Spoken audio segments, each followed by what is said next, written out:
Seema, thank you so much for coming on this platform and sparing time out of your busy schedule. Thank you. Uh, what is your current role and how long you've been in it? So my role is I'm the CEO for the L&T's data center and cloud business. My role is everything with business strategy, growth, concerning the business. And that's what I do. I report to the board. And I've been in this role, at least in the C-suite role for almost 10 years. Data center C-suite role for 10 years, either a CEO or a director of the CEO since 2014. I'm so happy to see more and more female C-suite people in our industry. But 10 years, that's a long time. Yeah, then I think I was very early and started very early. Not many people thought this was a great job, and not many women at least. I don't think even today, there are very few, right? How did you get into the industry? What was the factor for you to come to this sector? No, I didn't really target to come to the sector. No one. Oh, yeah. I actually happened to transition, I started my career, I spent a lot of time around the data, right? Database data. So that was in Oracle for about 16 years, hardcore technical roles, and then moved on to doing techno-commercial roles, headed APAC. Then I was trying to get into understanding because the cloud was emerging. So cloud was the next thing, like the virtualization and cloud. Then I moved to VMware. That it was a services techno-commercial role, again with systems engineering. Interesting role, learned a lot on how virtualization as a platform is going to really revolutionize the consumption of infrastructure. Then from there, the digital journey started. Wow. Then I saw how infrastructure was, just the cloud, the most important component of that was becoming data center. I moved into the DC industry, adding value from an infrastructure as a service standpoint. And then, I got to kind of head that business, moved into that business, learned more about that business. And I think I could add a lot of value coming from a tech, having a strong technical background. And that's how that whole thing emerged and the overall. So I don't believe in data center per se, which becomes like a real estate. It's more value that you create on top of it. So I had that experience. Perhaps that's what made it easier. That's such an interesting transaction because a lot of the people come into data center from real estate, private equity background. But you were from the technical and learn the path of real estate and equity in terms of what equity means to the DC.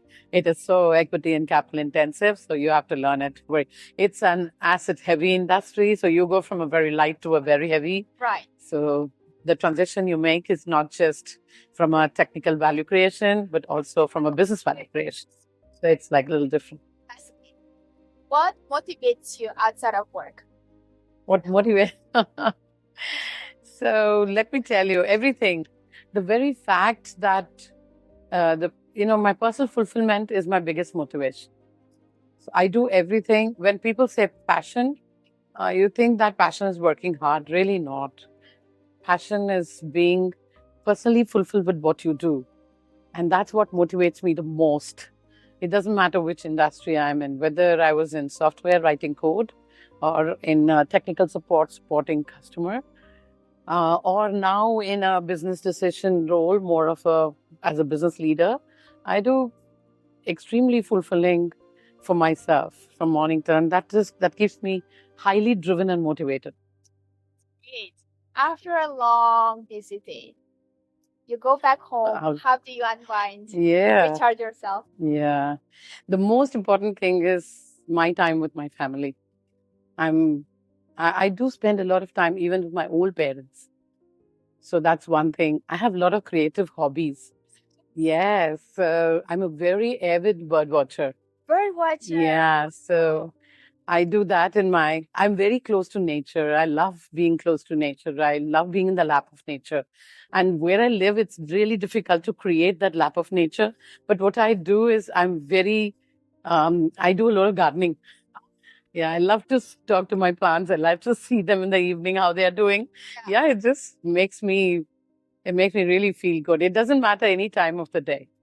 And my culinary, I'm very creative and I love to do that regularly, daily, and all the time if I can. So yeah, all the meals. What's cuisine you like cooking? I cook almost all cuisine, all of them vegetarian, because I'm a very strict vegetarian. But I try everything. I'm not very stuck to just Indian per se. But even within India, there is very diverse cuisine. I try all of them in their authentic form. I love it. And I've traveled very widely. I've tasted the food in its most authentic form, and I love to reproduce them. So, best meal you have had while you were traveling? Where was it? Best meal I've had. Yeah, actually, I've had the best meal in India, right in India. And I've had this in the northern part of India, a very simple small town near Punjab. And one of the, absolutely exotic, wonderful meal presented in its most simplest form. And I just relished it so much. I remember a tired day and just a relishing meal. Can never forget the experience, both in terms of the meal and also the courtesy, right? Hospitality. Sometimes it's the simplest things that's the most beautiful. Biggest luxury. I believe that. I think the most simplistic is the most luxurious way of life. You don't have to make it more complicated. That's very philosophical. Yeah. Is there a personal hobby that inspires your work? So I do reading, but more than reading, I also like a few writing. I do write. I journal. I write a lot because, see, by journaling, you also have an ability to go back and refer to it, read it. So I have a habit of journaling. Yes. Yeah. It gives you the right, not so right perspective. It gives you an ability to introspect.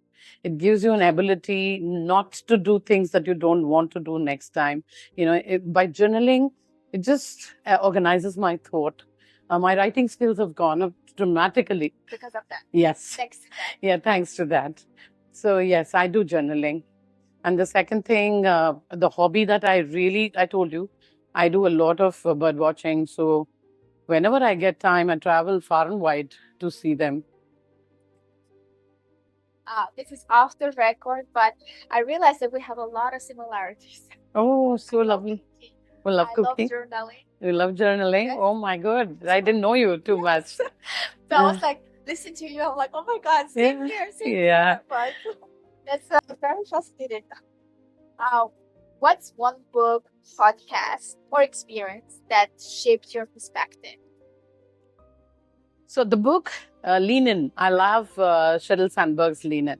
I think it tells you how the women should be assertive in workplace, which is very important. I have to check it. Yeah, check it. Yeah, she did. So she is the ex-CFO of Facebook. I think she really puts it beautifully. She presents it really well. I read it a few years back, but I really love that book. It's not that we don't know what she's saying, but I think we don't actively practice. And I think that book gives you an opportunity to really get on. I've not read it once, but I've read it twice, just to kind of... How good it is. It's a really nice book. It's a really inspiring book for me. The second thing, my experience-wise, I think the one most important thing that has personally kind of inspired me is basically breaking the gender stereotype. Right, which has been a single most life-changing experience. I have a goosebump. Very true. Yeah, it's so in this industry, I don't think, unless you do that, I don't think the acceptance level is also so high. You have to prove, you have to do that, and that's what I have tried to focus on. But I see it in this way. Thanks to leaders like yourself, who are building the pathway, it's becoming more and more accessible for younger generations. That's how I see it. And it's not one person's effort, it's actually collective effort. I think collective. You should focus on your strengths rather than on your gender. I think there is nothing like a precedence. You set it, it becomes a precedence. So I don't think all those things are important. Your inspiration can be anything, any gender, anything, any book, any experience, but it's all about how you embody it. as successful? So let me tell you, professionally, it's about, I would describe it as more of leading a change with impact is a professionally what it means in terms of success. A success. Personally, living a life with purpose, right? I would love to live with some substance and purpose. Then I think I've met my success. And that it has had impact on me. Yeah, these are the two things I would describe personally as. Who would you like to see on this platform as a next guest? Oh, you should meet Geeta Gopal. Geeta Gopal. Yeah, she's, I think, here. Really? Yeah, she's here. She's a CEO of the company G-Infinity Consulting. G-Infinity. Yeah, she's interesting. I had a short stint, I had a short capsule with her, and it's an interesting. Got it. If you could describe yourself in 3 words. Yeah, I can actually. I'm very empathetic. That's one, and I'm a very assertive leader, and I'm a visionary. So the human face, yeah, assertiveness, empathetic, and visionary.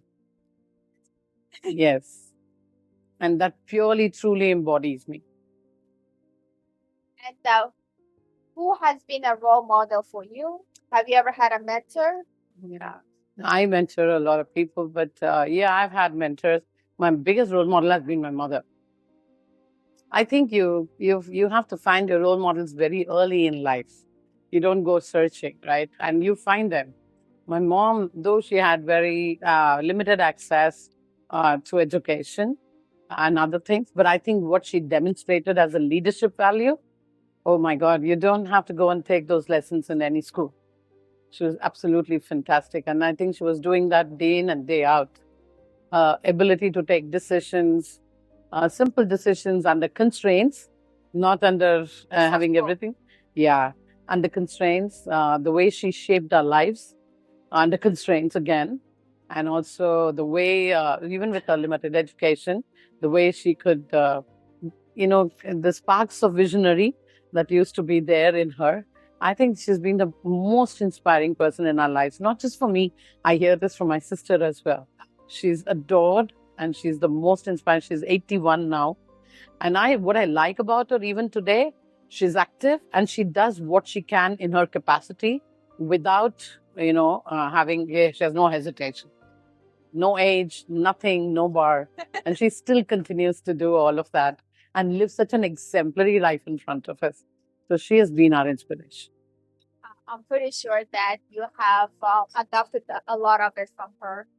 I guess, yes, we kind of truly like to live her life of example. And if we can do that, I think we'll do a lot of good. Because I used to see my mom. Her heart just didn't beat for her children, but even for a lot of people, a lot of kids and a lot of underprivileged around. And she could sense that very early in her life when she herself didn't have a lot of resources. But she could still do things that could make a difference. That's so beautiful. And as a last question, so you don't really know who would be our next guest, but if you could ask one question, what would it be? That's an interesting thing. I think today we should look at what is the impact of digital transformation in their lives, both personally and professionally, and how do they adapt to change. This is the learning that you keep getting constantly from people. I would love to see what would be there. Yeah. Thank you so much for sparing your time. Thank you. You were so lovely.